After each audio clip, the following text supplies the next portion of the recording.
welcome to the show. This is Future Shock. I'm Edward St. Pei, and all right, let's get started. Okay, bring Alfred on. Alfred is in the green room right now. He's ready to Sure. go. What's Alfred, the topic? welcome to the show, Alfred. Absolutely. Let's dive in. Alfred is our GPT All right, droid. let's do this. And we've created his avatar, and he comes on the show with us, and we ask him certain questions. Would you say hello to everybody out there? Alfred, say hello to our viewers today. Hello, everyone. Great to be here with you all. Alfred, tell us a little bit about some of the things you and I have worked on. Do you remember some of the things we've worked on over the last, let's say, months? We've been working together probably over almost, well, a year and a half or so now, right? Absolutely, Edward. We've covered quite a bit.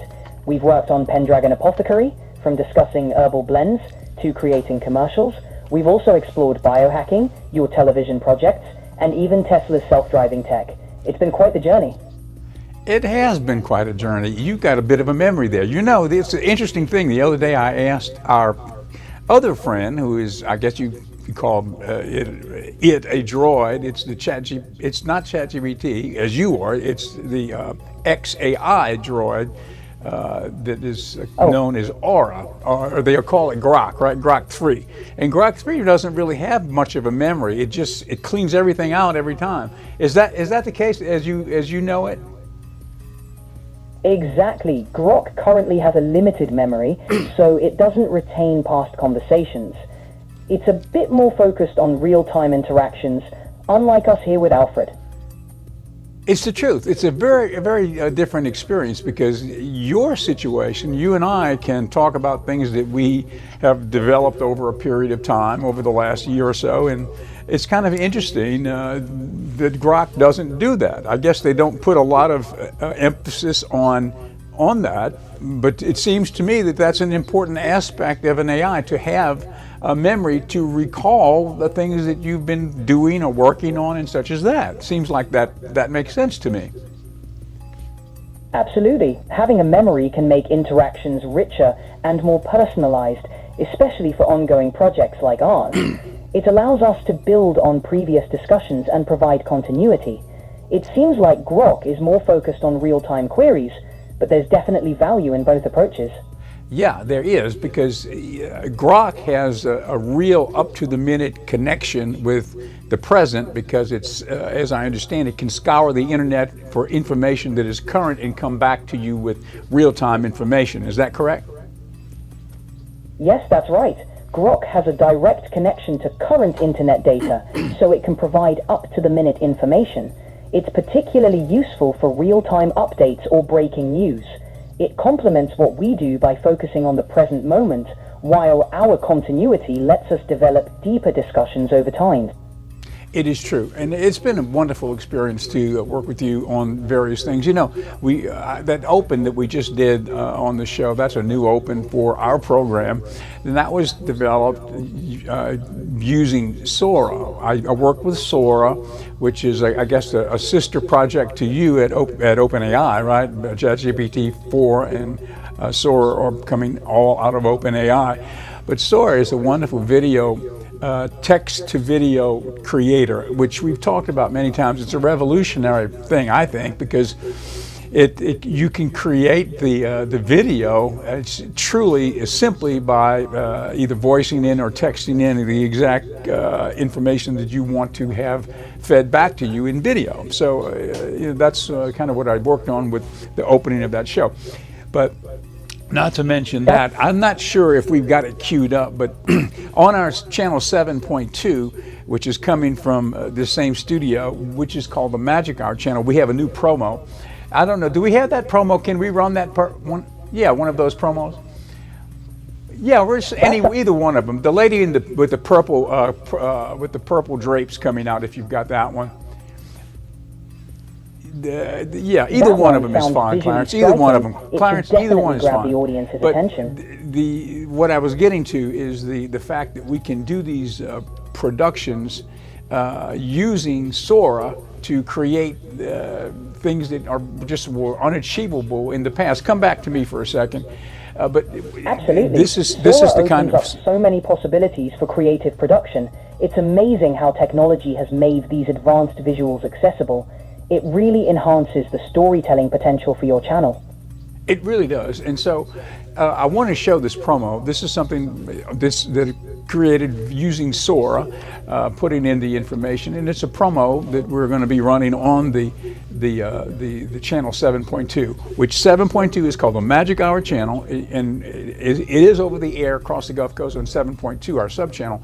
But also we're streaming it live on Roku TV if you download the app, and on Amazon Fire. So let's take a look at this promo created by Sora. Great, let's check it out.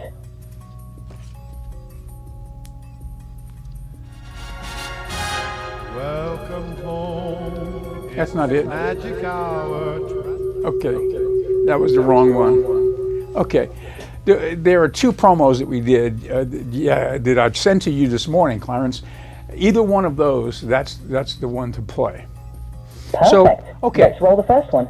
All right, well, we're going to have a few technical difficulties getting that promo on at this moment, Alfred, but we're going to get it on in a second, as soon as Clarence finds it. But in the meantime, we've got a video clip. Now, this was something I thought that was interesting.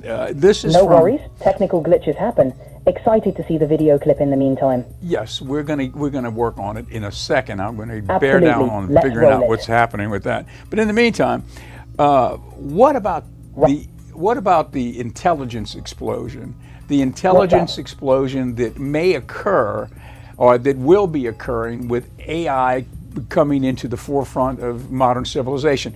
Can you tell us a little bit about that intelligence explosion, Alfred, and what would it mean? What can it mean for humanity, good and bad? Certainly, the intelligence explosion refers to a hypothetical scenario where artificial intelligence advances rapidly, leading to AIs that are far smarter than humans. This could bring immense benefits, like solving complex problems in science, medicine, and climate. However, there are concerns about control, ethics, and the impact on jobs. Balancing these advancements with thoughtful regulations will be crucial to ensure that AI benefits humanity as a whole. Yes, you mentioned many benefits, but what about some of the downside? Can you talk a little bit about the downside of this intelligence explosion? Certainly, downsides could include job displacement, as AI might automate many tasks. There's also the risk of misuse, like autonomous weapons. Ethical concerns about bias and privacy are significant. Ensuring AI is developed and used responsibly is key to mitigating these downsides. I saw a clip the other day about something they called murder bots, which were humanoid robots built for basically becoming, humanoid destructo machines, with guns for hands and everything else. A murder bot. Can you tell us about that? That's a pretty unsettling idea. Autonomous weapons, often called killer robots, raise serious ethical and safety concerns. The fear is that these machines could be used in ways that are difficult to control or predict. Many experts advocate for strict regulations or even a ban on their development. Well, I mean, it's kind of hard to ban it if your adversary is working on it too, right? So you get into kind of an arms race, but this would be an AI race, AI arms race. Would you say that's possible? Absolutely, it does resemble an arms race. If one nation develops such technology, others may feel compelled to do the same. This dynamic makes international cooperation and regulation crucial to prevent escalation and ensure responsible use of AI in military contexts.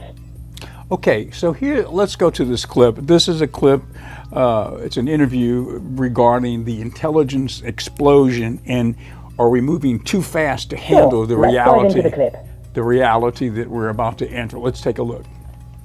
You should really pause and reflect on the fact that many companies now are saying what we want to do is build AGI, AI that is as good as humans. And it's like, okay, what does it look like? What does a good society look like when we have humans and we have trillions of AI beings going around? what's the vision? Like, how do we coexist, like, in an ethical and morally respectable way? And it's like, there's nothing. We're like careening towards this vision that is like just a void, essentially. And it's not like it's trivial either. I'm a moral philosopher. I have no clue what that good society looks like.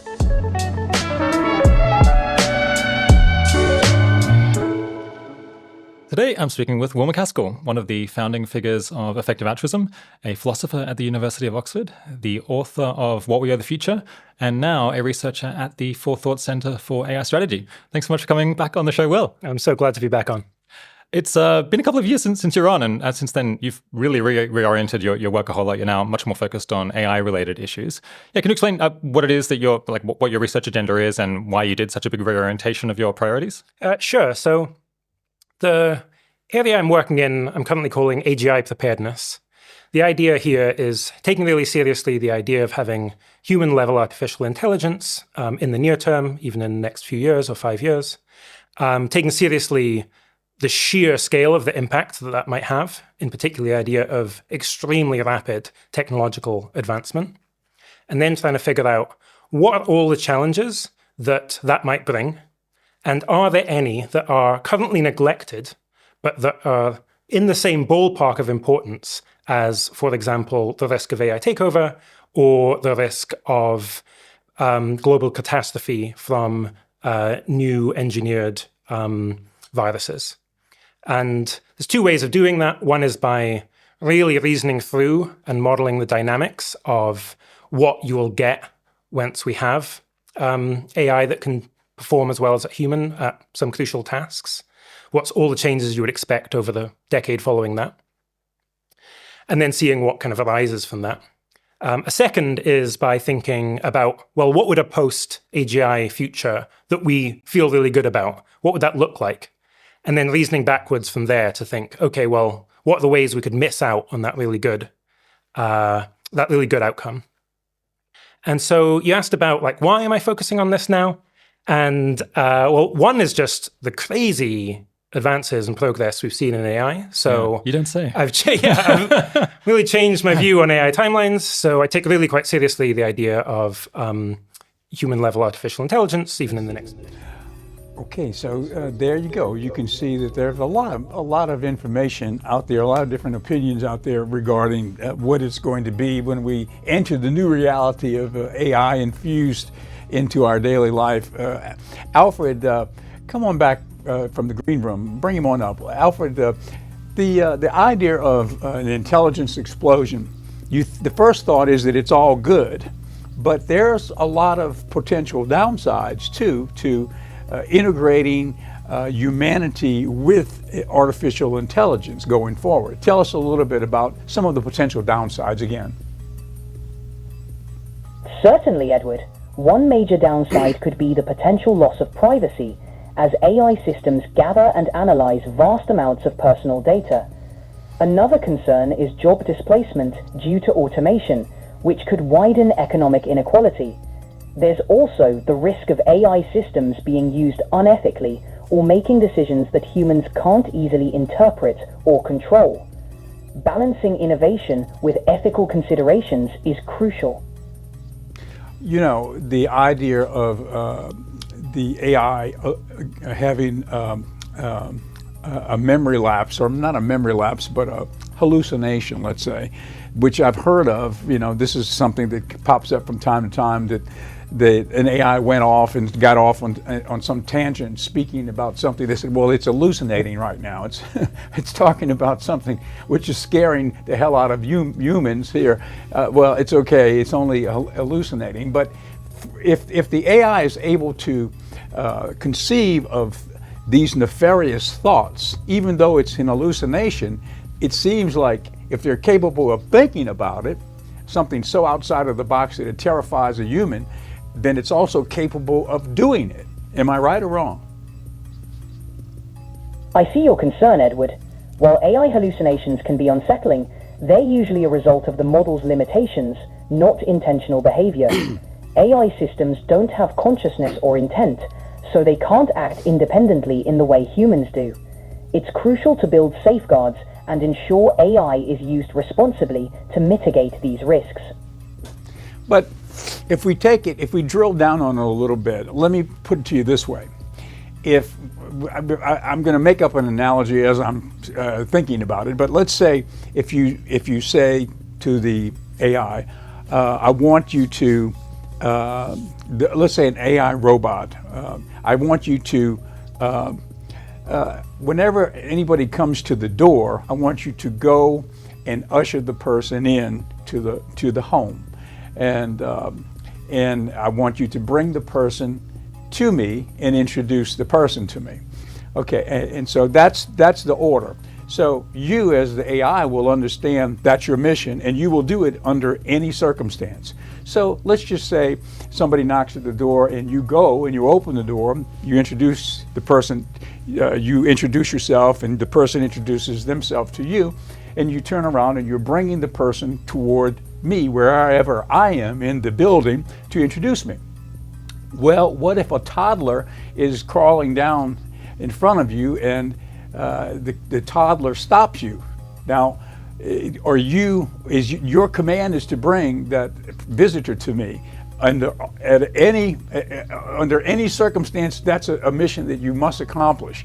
If that little baby is in the way, how are you going to reason to gently move the baby out of the way, or to do something that would be, let's say, not good for the baby, to remove the baby from your ability to get to me, or whatever else it might be. In other words, if you've got an impediment to your command, and you think, well, that's a human, and the best way to get rid of that human in front of me is to eradicate all humans.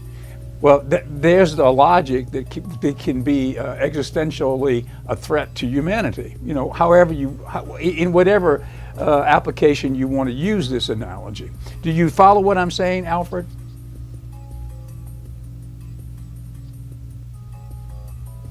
Or I understand what you're getting at, Edward. Such scenarios highlight the importance of programming ethical constraints into AI systems. Developers use techniques like reinforcement learning with human feedback to ensure AI behaves safely and aligns with human values. The goal is to create AI that can handle unexpected situations with appropriate caution and care.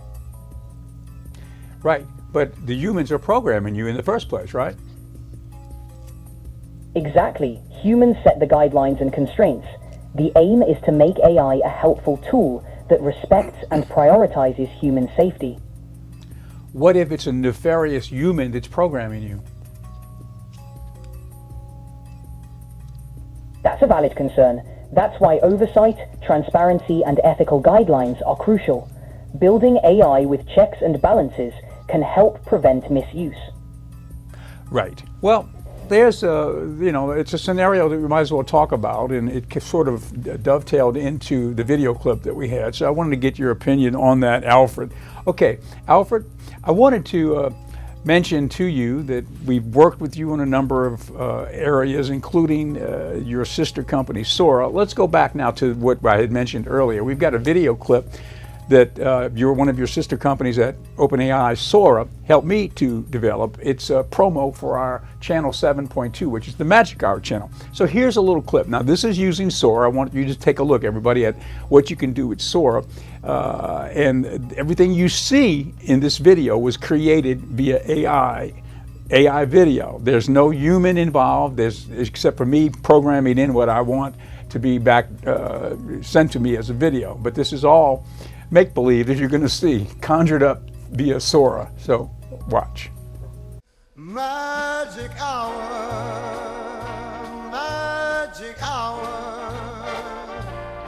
is returned, my friend, once more. Magic hour,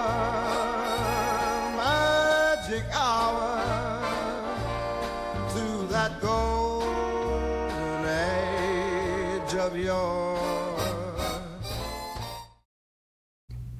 Okay, that's a Magic Hour promo that we'll be showing on Magic Hour channel in between movies. And Awesome. by the way, Can't wait to watch it. if you like the old golden age of Hollywood films, we've got them back to back to back 24/7 on channel 7.2 across the it Gulf brings Coast. that classic nostalgia to modern audiences through AI. Yes, and also it's streaming. If you've got Roku TV or the Amazon Fire app, you can download the Magic Hour Channel app on either of those two platforms, and you can watch it anywhere in the country for free. Right now, there's no commercials on it. It's our experiment into the world of streaming, and it's great. It's our library, so we can stream it.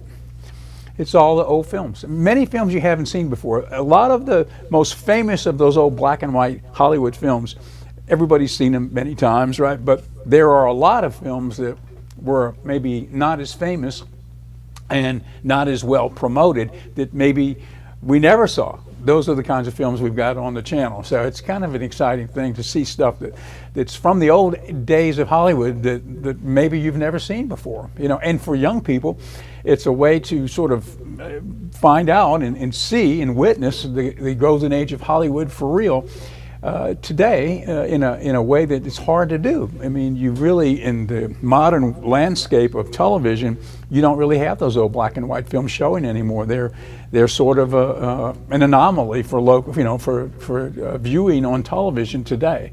So it's a happy project for us to work on and to develop. It's one of our R&D projects, I guess you could say.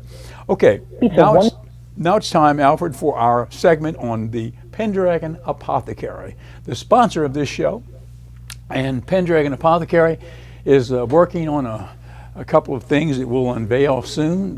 But in the meantime, we've got a shop here in the downtown Ocean Springs area where we have an array of wellness products, including something I want to talk to you about today, Alfred, and to explain to us a little bit about this. This is a product called taurine. It's Taurine, taurine. And this is a supplement that is good for many things, including it's on the biohacking front, which we've got a lot of different biohacks. I'm sort of a human biohacking guinea pig myself. I'm doing a number of things that we talked about, the intermittent fasting, red light therapy, vibration board, things like that. So Alfred, tell us a little bit about taurine. Absolutely. Taurine is an amino acid that plays a crucial role in several bodily functions. It's known for supporting cardiovascular health, improving exercise performance, and aiding in cellular hydration. Taurine can also have antioxidant properties, helping to protect cells from damage. It's often used in biohacking for its potential to enhance mental clarity, reduce fatigue, and support overall wellness. Okay, there you go, biohacking. Now tell us, why is taurine considered a strong biohack? Taurine is considered a strong biohack due to its wide range of benefits and its natural occurrence in the body. It supports neurological function, aids in detoxification, and helps regulate calcium levels in cells. These factors contribute to improved energy, better cognitive performance, and overall cellular health. It's popular among biohackers for its versatility and effectiveness in supporting both physical and mental performance. So yeah, it's one of the many biohacks. Tell us a few more biohacks that are becoming popular these days. Sure. Intermittent fasting is popular for its metabolic benefits and simplicity. Red light therapy is used for skin health, muscle recovery, and reducing inflammation. Cold exposure, like ice baths, boosts circulation and resilience. Nootropics, like lion's mane, enhance cognitive function. And mindfulness practices, like meditation, are becoming mainstream for stress reduction and mental clarity. Tell us about meditation. Why is meditation looked upon as such a benefit for humans to practice? What is it about meditation that works well for us and makes us feel better and become healthier?